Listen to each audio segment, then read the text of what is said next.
Panorama group, जो सोचता है वो करता है। आपके अपने सपनों का आशियाना। नमस्कार, आप देख रहे हैं सिटी पोस्ट लाइव। मैं हूं सृष्टि राज। वीआईपी पार्टी के मुखिया मुकेश सहनी ने आज राज्य और केंद्र सरकार पर गंभीर आरोप लगाते हुए कहा कि चुनाव प्रक्रिया की पारदर्शिता पर सवाल उठाना लोकतंत्र के लिए बेहद चिंता का विषय है। उन्होंने कहा कि कई मतदान केंद्रों पर सीसीटीवी कैमरों के बंद पाए जाने की घटनाएं सामने आई, तो स्ट्रांग रूम में भी आधे घंटे से ज्यादा कैमरे बंद रहे, जो चुनाव की निष्पक्षता पर बड़ा सवाल खड़ा करता है। सहनी ने कहा कि सरकार को जनता के सामने स्पष्ट तौर पर जवाब देना चाहिए कि ऐसी व्यवस्थाएं क्यों हुई, आखिर ऐसी तकनीकी खराबी या लापरवाही किसकी जिम्मेदारी है। उन्होंने कहा कि सीसीटीवी कैमरे इसलिए बंद किए गए ताकि मतदान प्रक्रिया पर निगरानी रखी जा सके और किसी भी तरह की धांधली को रोका जा सके, लेकिन बंद कर या तो इसमें गड़बड़ी किया जा रहा था या फिर और भी कई गंभीर आरोप लगाए। लेकिन जब कैमरे की बंद हो जाए तो यह शंका पैदा करती है कि कहीं पीछे से कुछ और तो नहीं हो रहा। सहनी ने चुनाव आयोग से भी कड़े शब्दों में कहा कि आयोग को इस पूरे मामले पे तुरंत कार्रवाई करनी चाहिए और जनता को भरोसा दिलाना चाहिए कि उनका वोट सुरक्षित है और किसी भी तरह की छेड़छाड़ नहीं हुई है। इसके साथ ही मुकेश सहनी ने चुनाव से पहले सामने आए उस मामले पर भी टिप्पणी की जिसमें आरोप लगाया गया था कि मुख्यमंत्री नीतीश कुमार के करीबी एक मंत्री द्वारा कथित रूप से पैसे बांटने की कोशिश की गई। सहनी ने कहा कि यदि यह सच है तो यह लोकतांत्रिक प्रक्रिया का खुला मजाक है। उन्होंने कहा कि सरकार और संबंधित मंत्री को तुरंत इस मामले पर सफाई देनी चाहिए कि यह पैसा किस उद्देश्य और किन लोगों को दिया जा रहा था। सहनी ने स्पष्ट कहा कि चुनाव जनता की आवाज है, इसे खरीदने की कोशिश करना लोकतंत्र के खिलाफ सबसे बड़ा अपराध है।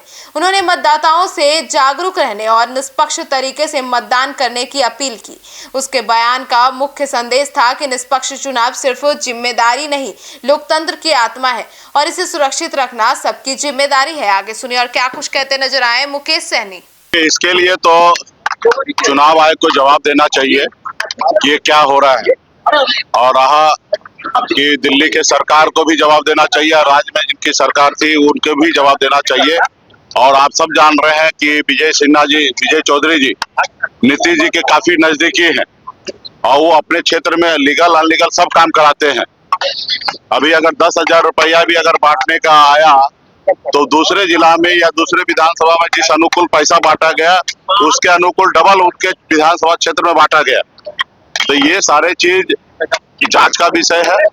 हम तो पहले कह रहे हैं कि पूरे बिहार में घूम घूम के हमने कहा कि एनडीए जो है वो जनता के जनादेश से सरकार नहीं बनाती है, वो जनता का वोट को चोरी करते हैं, इसलिए उनका सरकार बनते आ रहा है और ये सब दिख रहा है। हम लोगों ने जागरूक किया लोगों को, उसके बावजूद भी आप देखिए पोलिंग के रोज कितने बड़े संख्या में लोग वोट नहीं गिरा पाते हैं। तो ये जनता का जनादेश को चोरी कर रहे हैं और इसी तरीके से वोट चोरी करके सरकार बना रहे हैं। लोग दबाव बना रहे हैं, किस चीज का दबाव बनाएंगे? कैमरा बंद करना अभी ये चीज अभी जनता को देखने की आवश्यकता है। अभी एनडीए क्या करेंगे नहीं करेंगे वो छोड़ दीजिए, ये सब अभी जनता को सोचना है कि लोकतंत्र बचा रहना चाहिए या नहीं खत्म हो जाना चाहिए। अगर राजतंत्र अगर जनता को लाना है तो फिर तो कोई बात ही नहीं है। अगर लोकतंत्र पे जनता को भरोसा है तो जनता को जो गलत कर रहा है उनके खिलाफ में महागठबंधन को वोट देना चाहिए। अपील यही है कि लोकतंत्र का जो लोगों का जो पर्व है उसको सब लोग सही से मनाएं और आगे बढ़े।